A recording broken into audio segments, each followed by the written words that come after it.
everyone! Welcome to Children's Chapel. That's good. Today in our lesson, we're going to talk about how God helped Moses provide water to the Israelites in the desert. Let's go read the lesson. A reading from the book of Exodus.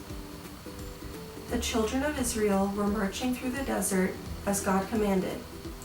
At one camp, they found no water at all to drink, and they whined to Moses about it. Moses said, "Why are you whining to me? Don't you think God grows tired of your whining like I have? We can't believe you brought us out of Egypt to let us and our cows die of thirst out here in the desert. We're not sure if God is with us anymore or not," replied the people. Moses went to talk to God. "I don't know what to do with these people. They're ready to stone me because they are so thirsty." "Okay," God said, "take some of your best people with you, along with the staff I gave you. I will be standing on the rock at Horeb. Hit it with your staff, and water will come out of it, and all the people can drink." So Moses did it, and all the people had water to drink. The word of the Lord. Good morning, everyone. My name is Mrs. Long, and I'm a first grade Sunday school teacher here at Redeemer. We sure do miss seeing all your beautiful faces. Hopefully we'll be together soon, but I'm so glad that you tuned in today so you could hear about the story of Moses getting water from the rock. Mrs. Hollingsworth, who's also a first grade Sunday school teacher, is up next, and she'll share the story with you all. I hope you guys have a blessed day.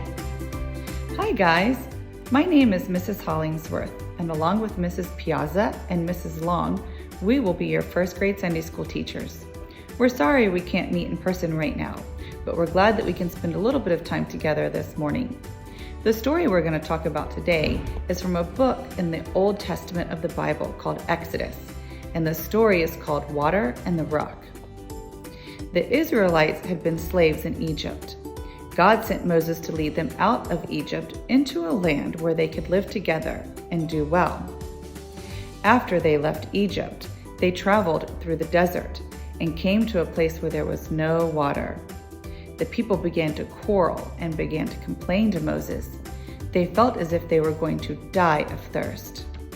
You may know what it feels like to be tired and thirsty. Perhaps you've experienced this yourself when you've been on a long trip. It can cause you to be a bit grumpy. Moses prayed to God and said, "What shall I do with these people?"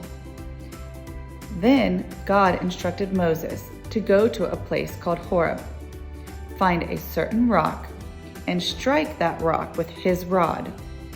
Now there was nothing magical about Moses' rod. It was a simple stick, similar to what shepherds use to guide their sheep. Moses did as God had asked him to do, and then water poured out of the rock, and the people were no longer thirsty. Now, what can we learn from this Bible story? I think it's really important to learn that Moses followed God's instructions, and he trusted God. And above all, God took care of his people, and he gave them water, and he will always take care of you all just like that. Hi guys, I'm Mrs. Piazza, this is Caroline, and we are going to be working on the craft that goes along with the water from the rock story. So last week we learned about manna from the sky, manna from heaven, and this week we were able to hear the Old Testament story about water coming from a rock. These are two pretty amazing ways that God shows us that he's there for us and that he provides for us. So while we cannot make water come out of this rock, we can use it to symbolize all the ways that we know that God is there for us and how he looks out for us. So I want you all to take the rock out of the box that you got and then grab a paint pen, and I want you to think of a word or a picture, anything that comes to mind when you think of God and ways that he provides for you. So Caroline, what is a word that you think of when you think of, I know God's there for me? I think love, because he loves all of us. That's right, he loves all of us, and he shows his love in pretty amazing ways, like making water come out of rocks. So why don't you decorate your rock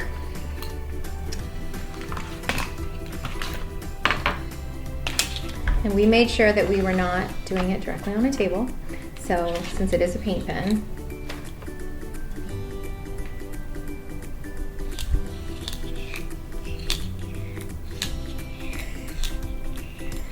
And so, Caroline, why don't you show them what you did? Yeah.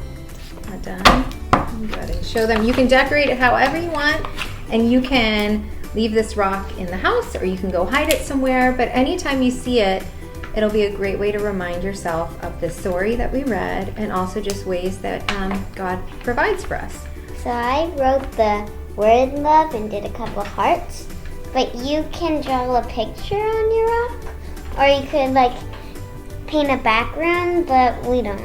We're just gonna do this for now. So thanks guys, and we will see you next Sunday. Bye.